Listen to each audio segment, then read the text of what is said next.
Bonjour à vous. Essayons de répondre à la question, c'est quoi le bonheur?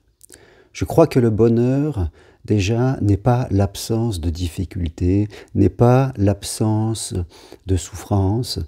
La vie humaine, c'est la vie humaine et nous traversons tous des moments de joie, des moments de calme et de quiétude. Mais la vie nous impose aussi parfois des difficultés, et parfois des douleurs profondes même. Et nous devons tous poursuivre ce chemin. Le bonheur, ce n'est pas de croire que nous sommes toujours un Bouddha, que nous devons être constamment dans la joie du matin au soir. Je crois que vouloir atteindre cet objectif est illusoire et nous placerait toujours dans la frustration de ne pas réussir parce que c'est impossible de vivre en étant constamment avec des sourires. Quand je regarde ma vie derrière, eh bien, je m'aperçois que j'ai eu des difficultés, j'ai eu des craintes, j'ai eu des doutes, des moments de grande souffrance, mais j'ai eu des joies, bien sûr aussi, beaucoup de joie, beaucoup de paix, beaucoup de quiétude. Le bonheur est une résilience. Qu'est-ce que c'est que la résilience? C'est la capacité à faire de difficultés des forces, avec le temps bien sûr. Et quand on traverse la vie avec tous ces aléas, tous ces doutes et tous ces choix, eh bien, on construit cette force à l'intérieur de soi. Vous voyez, le bonheur, c'est un sentiment à l'intérieur de soi, le sentiment d'être comme un roseau, où il y a des jours il fera beau, et nous serons bien droits, avec d'autres roseaux. Et il y a des moments, il fera gris, comme aujourd'hui la météo derrière. Il pleuvra, il y aura du vent, parfois fort. On devra se plier et on devra se redresser. Je crois que c'est ça le bonheur, c'est cette résilience, c'est cette capacité au fil du temps qui se construit, au fil des épreuves que nous avons dans la vie, parfois même au fil des difficultés que nous nous imposons à nous-mêmes pour progresser, pour avancer, et nous avons cette résilience, cette force intérieure. Le bonheur, oui, je crois, c'est une force intérieure de croire que tout ce que nous allons traverser, nous pouvons le traverser. Que chaque épreuve que nous rencontrons dans la vie est une épreuve qui arrive à ce moment-là pour nous faire monter une marche dans notre progression spirituelle. C'est ça la vie. La vie est ce chemin pour nous faire progresser, et peut-être que c'est paradoxal de dire ça, mais pour arriver peut-être à la vieillesse, à un âge de maturité, et là, être presque au maximum de notre évolution, si c'est possible.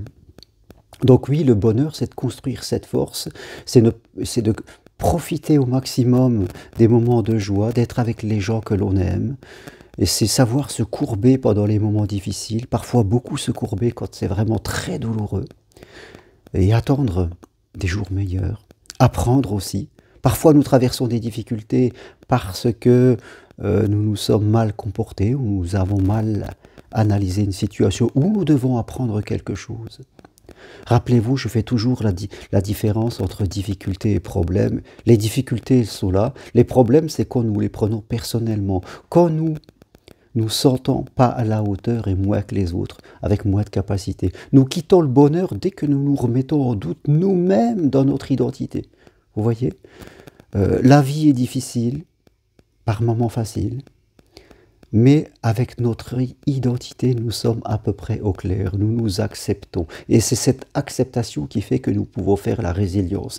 Tant que nous sommes dans le doute, c'est-à-dire l'estime de soi et la confiance en soi est au plus bas, eh bien, nous aurons du mal à profiter du bonheur parce que nous avancerons toujours avec la sensation du danger, toujours sur la défensive. Là, on ne peut pas.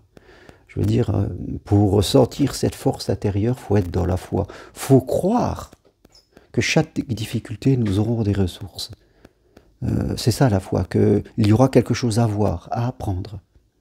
On ne peut pas atteindre le bonheur, c'est-à-dire ce sentiment de force, en ayant le doute de soi.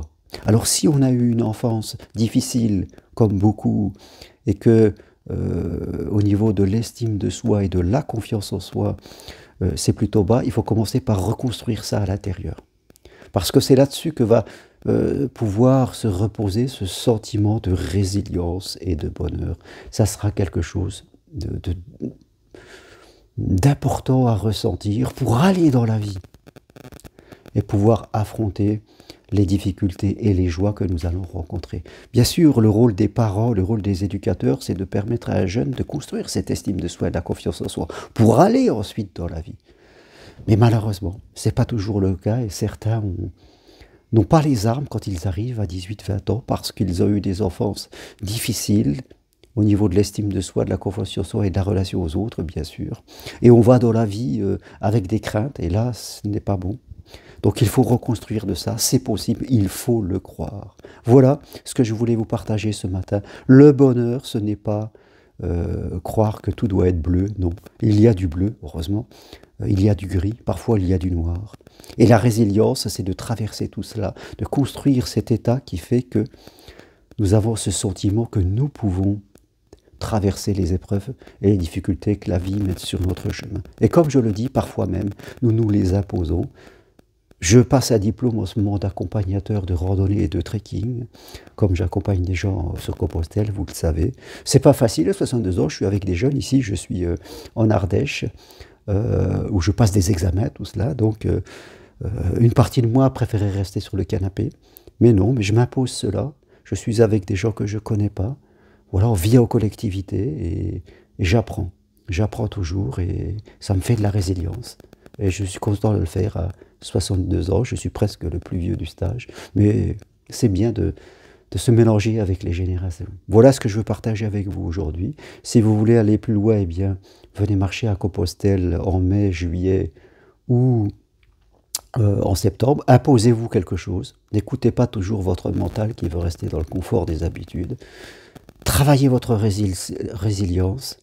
Affrontez des difficultés et là, vous allez commencer à ressentir le bonheur de cette force intérieure. Toutes les infos sur ce que je propose sur mon site germainrocari.com. Je vous dis à très bientôt. Merci. Au revoir.